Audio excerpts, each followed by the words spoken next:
Welcome to the Better Together podcast, where we look for ways that we can work together to more effectively minister in our different communities. Today we have Mr. Greg Fawbush. He's an accomplished coach.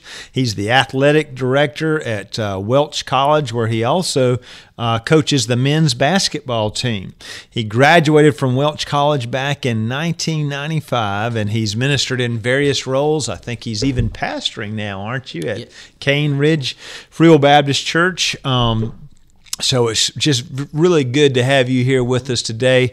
Weren't you inducted into the Hall of Fame for somewhere lately? Yeah, last year. I think they lowered the standards. It's the National Hall of Fame for Christian high school and college coaches. That is wonderful. So we have quite an accomplished man here with us today. He's been in athletics for a long time, and what we might say Christian athletics, wouldn't we? Yeah, I think that has been something that God kind of started in my life when I was here at Welch, and as a student, I'd always attended public school, and then when I come here, I kind of saw the value in it, and then when I went to Florida to Seminole Christian, I started realizing that a lot of emphasis wasn't put on Christian athletics. It was either put too much or not enough. So, I kind of have the passion of keeping it balanced.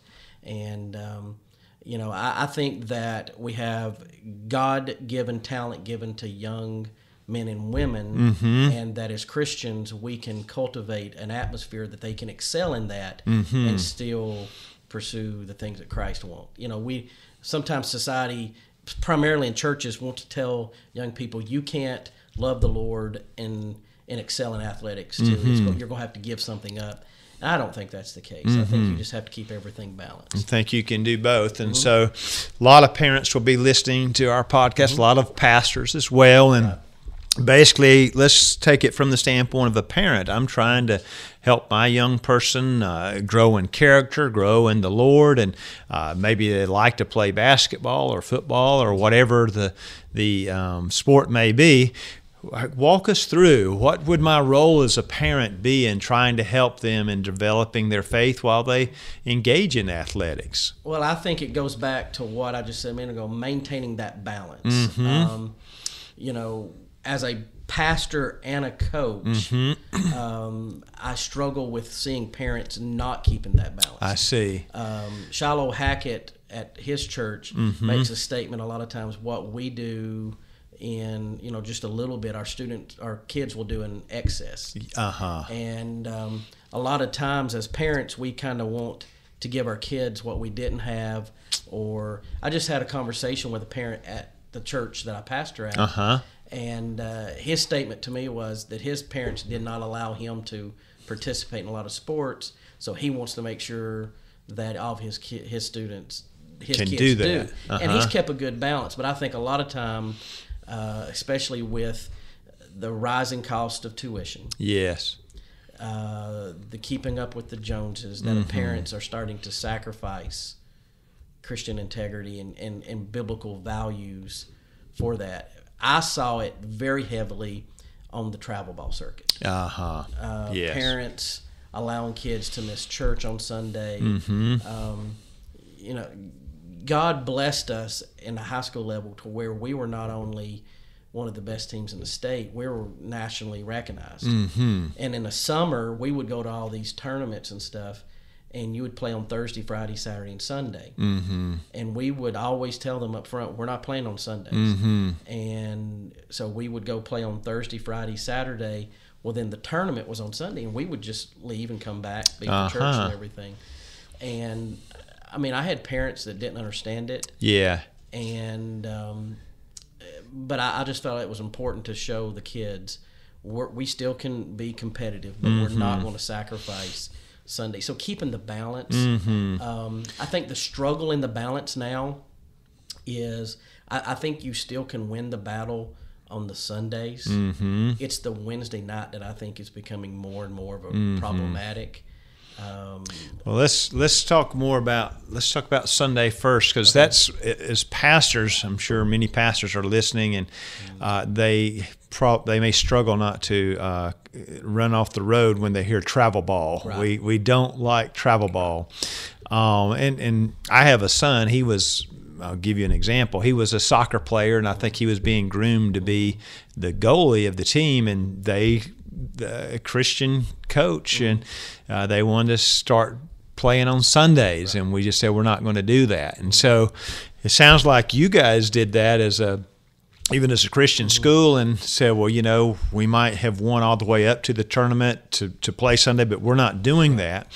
So what I hear you saying is you do put these lines in the sand. We will do this, but we won't go over this. Right. Surprisingly, we play in a National Christian College Athletic Association. And I've noticed over the last 2 years that a lot of the teams that's in our league, in our region, and nationally, they're playing on Sundays now. And they'll play like at 2 or 3 o'clock in the afternoon. And they'll say, well, we just make sure they can go to church. Well, but that's still, you're taking a team out of your local church. You're traveling. Like for us, if we play somewhere on Saturday and can't get back for Sunday, we're in church at Free Will Baptist Church on Sunday. Right. But I do think that as a parent, you have to have that non-negotiable line. I think the problem is in the church is I think sometimes the pastors is either they can't do it at all or just give up on it. In my seminar I did at the National, I explained the necessity of the pastor being transparent to the congregation, not only about sports, but about the importance of church on Sunday. Explain to them why they feel it's important for them to be there, and really have a clear dialogue with the church. For me as a pastor, I find it offensive. Yes, like, don't you see this is important? There's a great article out there called "When Ball Becomes Bail," and I had that for the seminar, and I think every pastor, it's easy to find. Should just Google that and when ball becomes bail. So, but you're also saying, or a lot of parents think, well, this is just another thing. Church is just another thing, and if my kid's going to get a scholarship or do this, then they've got to be doing travel ball, or they have to do that. And what you're saying is, no, teach that there's nothing more important than the Lord, and as a pastor, go ahead and lay that out and help people understand that's where you're coming from, so that they get the importance of it. Right. I think that what happens is what you just said is so true, that the world is telling them and teaching and doing a very good job of saying and explaining, you're not going to get here unless you do that. And I'm not for sure as a church that we do a very good job of teaching we believe. Right. You still can get there, but this is, you don't want to go that path. Right. To get there. So in other words, if you don't travel, if you don't do the travel ball, you're not going to make it to college. You're not going to make it that. We want to come back and say, well, think about the spiritual impact. If you want your kid not going to church quarterly, I think there was a Babylon Bee about that once. Right. If you don't, then you need to have them in church, and perhaps there is another way you can do without going down this route. Right. And here's a practical thing that I would tell them historically from what I've found. And I don't want to sound pretentious on this, but the program that I coached in Florida, every year we were putting, from our basketball team, 5 or 6 kids college, D1s and everything. I would tell you that overwhelmingly majority of those kids did not finish playing college ball. They were burned out. Right. They just spent got tired of it. their whole high school career doing it. They get to college. And so I think sometimes the parent needs to look back and say, okay, is this really what the kid wants to do? How can, and by the way, if it is what they want to do, is it really the best thing for them? As a parent, sometimes you have to step back and say, we have to keep a balance here. Right. Well, that's what you were kind of alluding to earlier, where you're like, well, I think sometimes parents have dreams or aspirations they did not reach, and they try to get it through their kids. And what you're saying is make sure your kids want that. Right. The other thing you hear a lot is my travel ball is an investment or whatever it is. Right. It's going to pay for college. Right. Is that true? Well, here's the thing. I know several parents. First of all, they need to add up, the risk versus reward. Mm-hmm. Number two, add up how much you're spending on,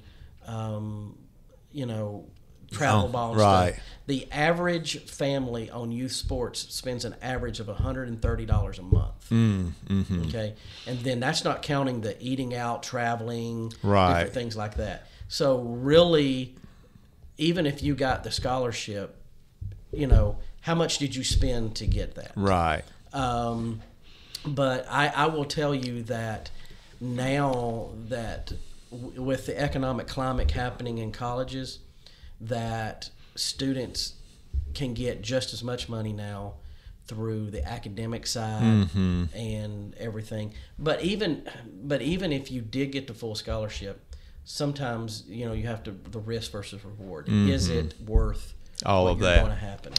So it sounds like you're saying you could take that money and invest it in a mutual fund, and right. you might be in a better shape at that point later on. And it also sounds like, and I used to work in a university as well, I don't think people understand, most people don't get a full ride scholarship. They don't. And so you haven't really paid for that much at the end of the day if you do get a scholarship. Right. And most of the people most of the parents and the pastors that's going to be listening to this podcast, mm-hmm. very few are the kids we're talking about that's going to go D1 mm-hmm. and get those full rides. Mm-hmm. Most of them are going to be D2, NAIA. They're going student get a little athletes. off on that tuition. They're going to get a little off. Like example, a lot of the D2 schools that we play, mm-hmm. their average tuition is around $35,000. Okay.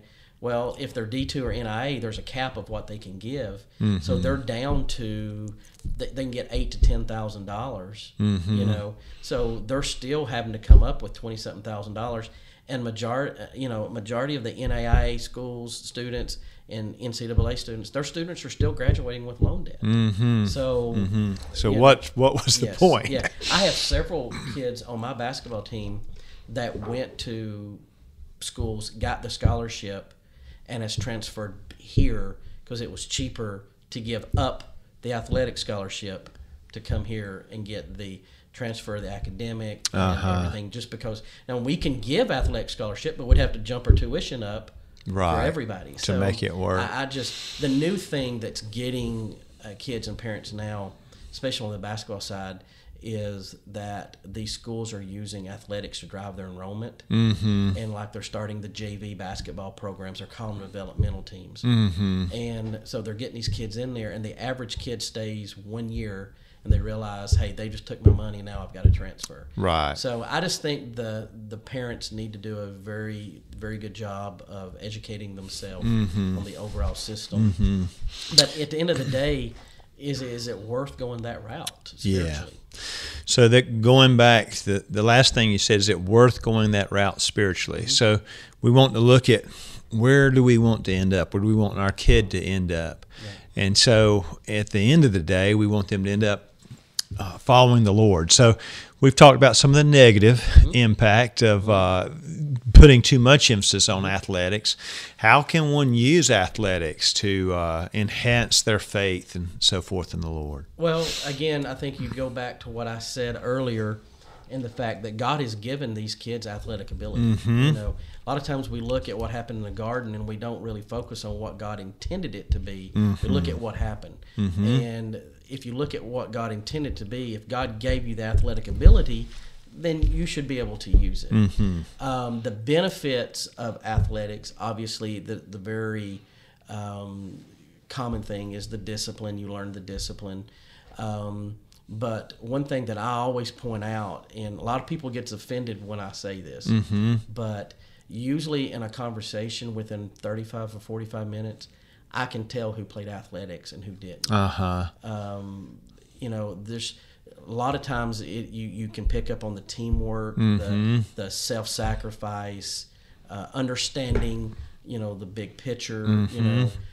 Like on my team this year, we have players that played a lot of minutes last year, and this year they're not. And now they're having to understand, well, the big picture is we've gotten better, and it helps the team. So all of that kind of factors in, and I think benefits the church when you have individuals that can understand big picture, self-sacrifice, discipline, and teamwork. I think that's crucial. So when you're saying when you're in athletics, you realize the team may be winning, but I may be sitting on the bench. You see that in ministry as well. If someone is better gifted in a certain area and we're willing to take a back seat. And so you learn how to sacrifice. Basketball players have to learn how to pass. They don't just shoot all the time, and how to do the hard stuff, play defense and such. Accepting the role. Sometimes I have a kid on my team this year that, as in high school, he was the main scorer. Well, he's not here, and he's had to accept a different role. And I think that is, in our society, is understanding, okay, this is where God's planted you, this is what you need to do, and everything. And I think that's crucial. That I think the positive athletics far outweigh the negative. I think a lot of times we focus on the negative, but obviously I have to believe that. I firmly believe that that what we're doing with our athletes is going to help the kingdom and help our denomination even.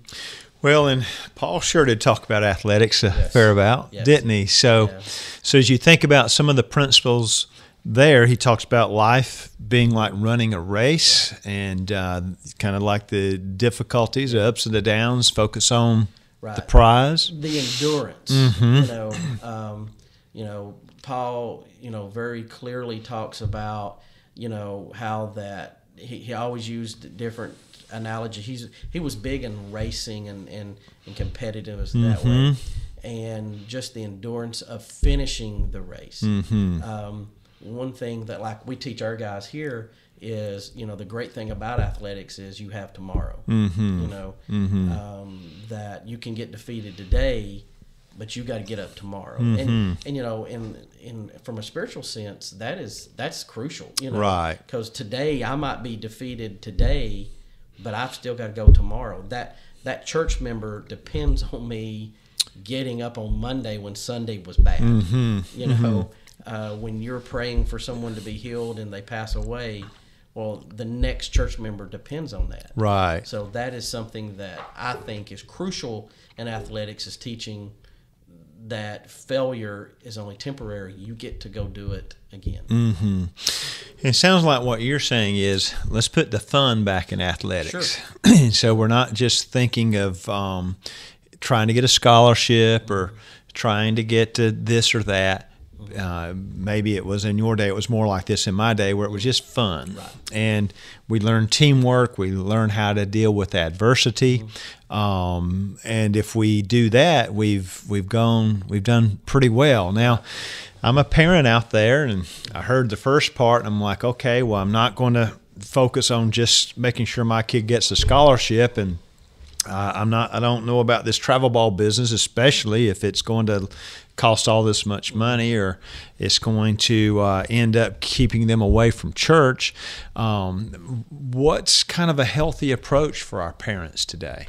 Well, again, I think it goes back to the balance.